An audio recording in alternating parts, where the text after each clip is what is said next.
moderator tone. Calm, reflective, but direct. They called her a disgrace.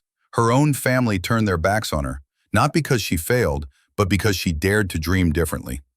No law degree, no husband, no interest in climbing corporate ladders, just a vision, one that made them uncomfortable. But years later, when her face appeared on the cover of a national political journal, suddenly they had questions. This is the story of a woman who turns shame into power and silence into leadership. The protagonist, Jordan Wells, age 28, a creative strategist turned community advocate. Jordan never wanted the traditional path. While her siblings pursued MBAs and real estate licenses, she spent her 20s organizing grassroots meetups in neglected neighborhoods. Her dream? To create a mobile platform that delivered real-time civic education and financial resources to underrepresented voters. At Thanksgiving dinner in 2019, she finally shared her vision. I want to build something that empowers people at the ground level. I'm not interested in playing by a broken system's rules. I want to change the rules. Her father's silverware hit the plate hard. Her older brother, a venture capitalist in Manhattan, raised an eyebrow. Her mother? She quietly got up to refill her wine glass and didn't return for 10 minutes. By dessert, no one spoke to her.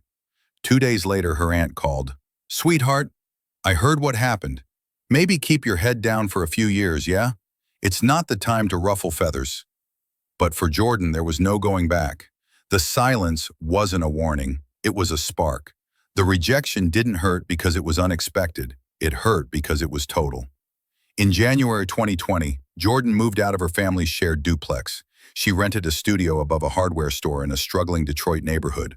No insulation. Water leaked through the roof when it rained. She picked up part-time work designing posters for local nonprofits. On the side, she coded her app, Civics, a bare-bones prototype that sent reminders for local voting deadlines, small business grants, and mental health support events. She didn't have funding, but she had the most precious thing, belief. Quiet, invisible, but powerful belief.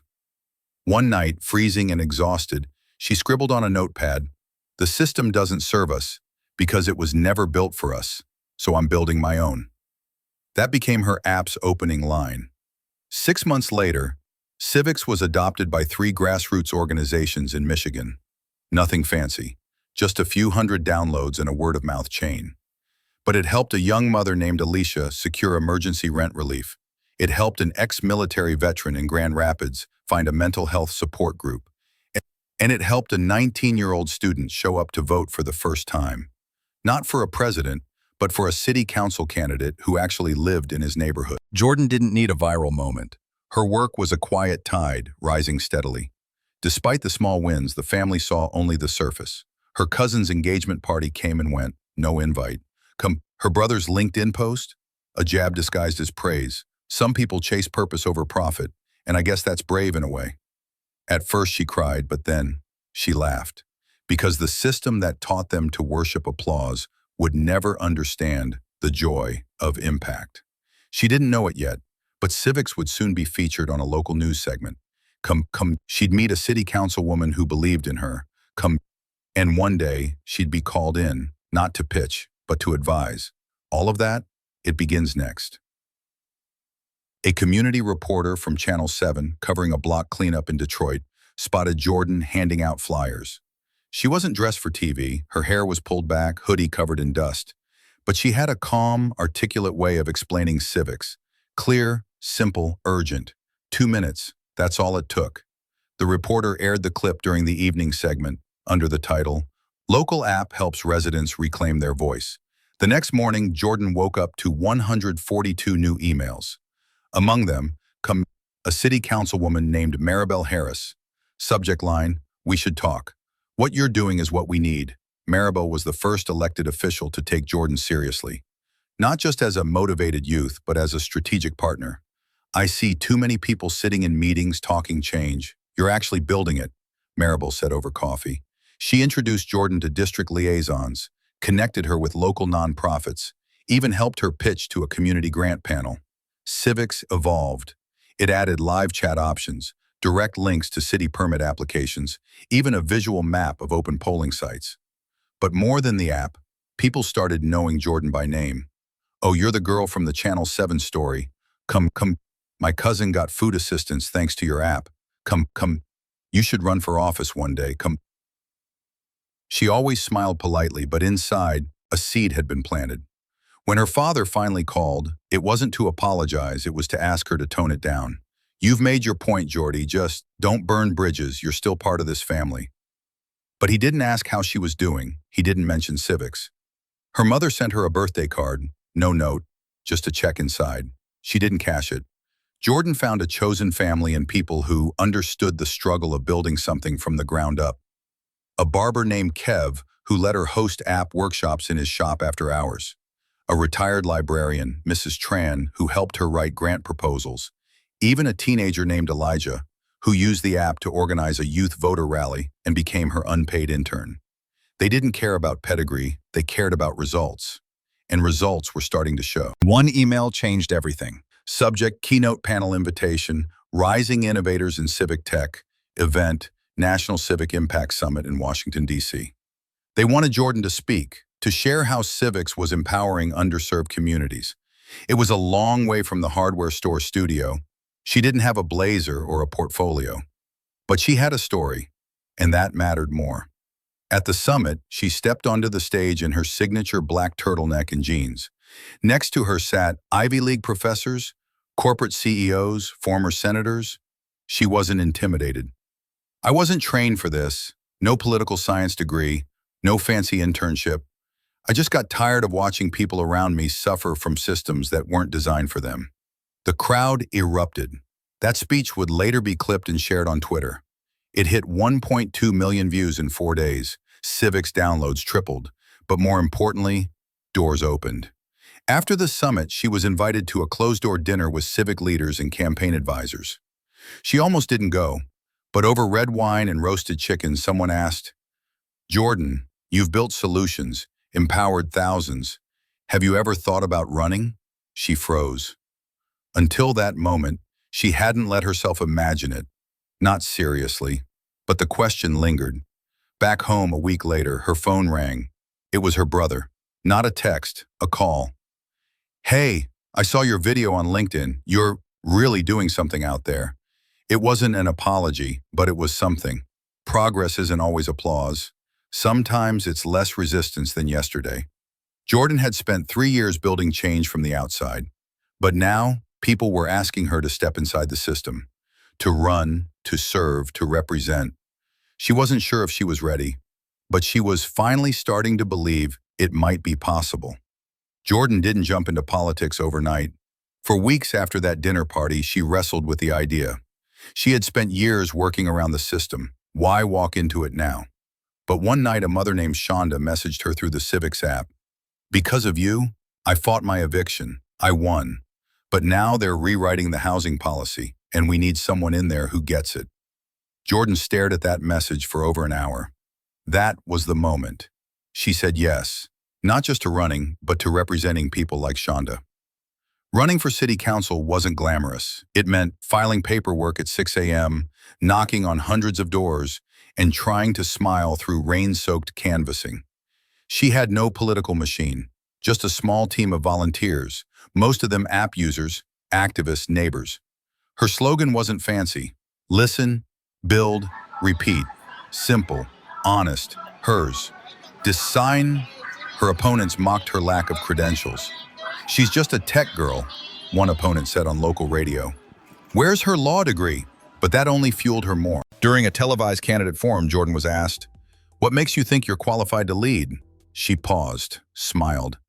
"Because I've spent the last 3 years listening to people this system ignored. Because I've helped families before I had a title. And because I don't think leadership means power, it means service." That 60-second response was clipped and shared by a teacher in Atlanta, then a podcast in Chicago, then a news anchor in LA. Within 48 hours, she went from local underdog to national headline. The attention brought pressure. Online trolls called her too emotional. Donors pressured her to polish her message. Even some of her volunteers got overwhelmed. But then Elijah, the teen who once used civics for a voter rally, gave her a hand-drawn card. It said, "You got me to believe." Now go make them believe too. She pinned it to her bathroom mirror. She didn't expect to win. She ran to make noise, push conversation, represent the overlooked. But when the votes were counted, she had 51.2%, a margin of just 473 votes. The room exploded. Jordan cried, then laughed, then stood silent for a long minute.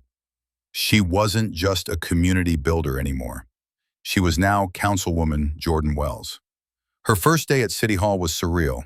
Dark wood panels, stiff handshakes, a sense of skepticism from the old guard. But she came prepared. Within her first 100 days, she introduced 3 proposals. A pilot housing protection bill, expanded language access in public offices, a digital transparency portal for city contracts. She didn't win every vote, but people noticed. One veteran councilman said, "She's more organized than half of us. She's listening, actually listening." Her father finally said something in person. At a family barbecue, he walked up, plate in hand, and muttered, "Your grandfather would have hated what you're doing. But me, I think he'd be proud, eventually." That was his way of apologizing. Her mother, she hugged her without words. And her brother, he brought her a campaign button from Etsy that read, "Disgrace, now in office." They were still uncomfortable, but no longer silent. In a feature for a political documentary, Jordan said, "I didn't set out to be a politician. I just couldn't keep waiting for someone else to fix things." The clip aired on PBS and went modestly viral again. She was later invited to speak at the statewide leadership forum, and a political strategist whispered to her backstage, "If you ever think bigger, you've got the momentum." End the story.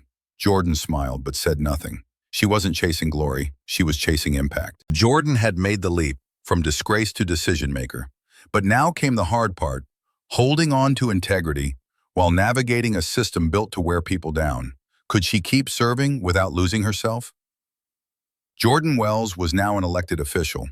She had access to city budgets, press interviews, and real political leverage. But the power never felt like hers. She still walked to work. She still answered Civics app messages herself. She still bought secondhand jackets. And when a local paper called her Detroit's rising star, she laughed. "I'm not a star," she told the reporter. "I'm a mirror. I just reflect what this community already is." But that humility, it was her greatest strength. Leadership tested her. A zoning bill landed on her desk, one that would bring in new housing but risk displacing a low-income community she'd once helped protect. It wasn't black and white. Developers called her short-sighted. Activists called her a sellout for even considering negotiation. She held a public hearing, not in City Hall but in a high school gym. 200 people showed up, and she listened for 4 hours straight. She didn't rush a decision. In the end, she proposed a compromise: community land trusts, rent control, guaranteed return rights for current residents. It passed, barely, but she earned something more important than votes: respect. Jordan didn't just want to lead, she wanted others to believe they could too. She started a summer civic fellowship for high school seniors. She visited classrooms, talking not about politics, but about purpose. She opened her office every Thursday to walk-ins, no appointments needed. One of her young interns, Marcus, later ran for Youth City Board president and won. When he thanked her during his speech, she cried quietly in the back row. Behind the headlines, Jordan still had moments of fear. Was she doing enough? Was she being used? Was the fight worth the toll? Sometimes she missed having no one expect anything of her. But every time she wanted to step back, someone would stop her on the street and say, "I voted because of you. You helped my cousin. Thank you for not forgetting us." That's how she measured her success. Jordan's rise wasn't linear. She never had the credentials, never wore the right clothes, never played the political games. And yet she made more progress than some who'd been in the system for decades, because she questioned what others accepted, because she built tools instead of waiting for permission, because she wasn't afraid to not belong. In an interview with a political podcast, she said, "We don't just need new voices in power, we need new definitions of what power is." That line became the most quoted tweet of the month. At a televised town hall, Jordan shared a story about her childhood, how her parents pushed her to be a lawyer, and how that wasn't her path. What she didn't know was that her father had been watching. That weekend, he showed up at her office with an old photo of her at age 9, holding a handmade protest sign. "You've always been like this," he said. "We just didn't know what to do with it."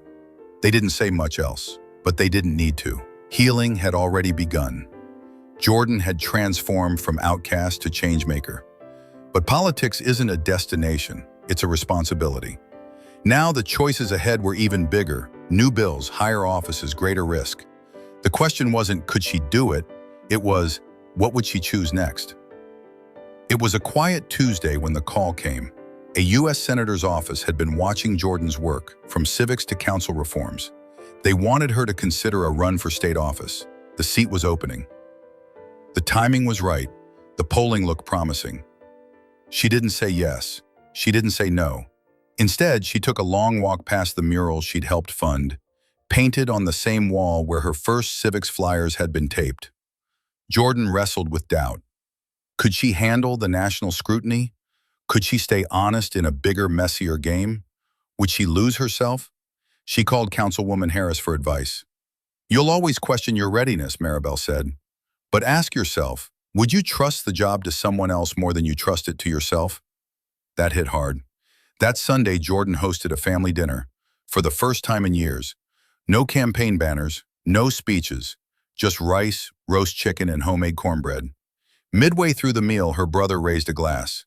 "To the one who proved us all wrong and did it with grace." Jordan blinked back tears. Her family no longer saw her as the rebel. They saw her as the leader. And that, in some ways, was the most political victory of all. Jordan announced her candidacy for state representative with a 3-minute video shot in her neighborhood. No flashy edits, just her walking past familiar landmarks, the old hardware store, the barbershop, the community garden she helped fund. "We've been left behind by politics for too long. I'm not here to play the game, I'm here to change it." The video gained 500,000 views in 3 days. Donations poured in, not from corporations, but from teachers, waiters, nurses. With the spotlight came the shadows. Opposition researchers dug up old social media posts. A smear blog accused her of reverse racism. A major outlet misquoted her, twisting her stance on housing policy. It hurt, but she didn't fight fire with fire. She released a handwritten letter on her website titled, "Here's Who I Am." It went viral again because it was real, because it was her. On the eve of the election, Jordan stood in a crowded gym. The same gym where she held that first public hearing. Hundreds filled the space. Shonda, Alicia, Elijah, Marcus, they were all there. She didn't give a grand speech. She told a story. "They called me a disgrace. But I believe that people deserve better. I believe that dignity isn't given, it's built. And now, I believe we're ready to rise." The crowd erupted. Win or lose, her message was already bigger than her campaign. At 10:47 p.m., the results came in. Jordan Wells, 52.8%. Opponent, 46.7%. The room shook. She stood on stage, calm and grateful. "This win isn't mine, it's ours. And we've only just begun." Scene 8, the final reflection. Years ago, Jordan sat alone in a freezing apartment, writing code and wondering if anyone would care. Now she walked the halls of a Capitol building, her civics tattoo peeking from beneath her blazer. She didn't just rise from disgrace, she redefined what grace looks like when paired with grit. This story isn't about one woman. It's about anyone who's ever been laughed at for dreaming differently.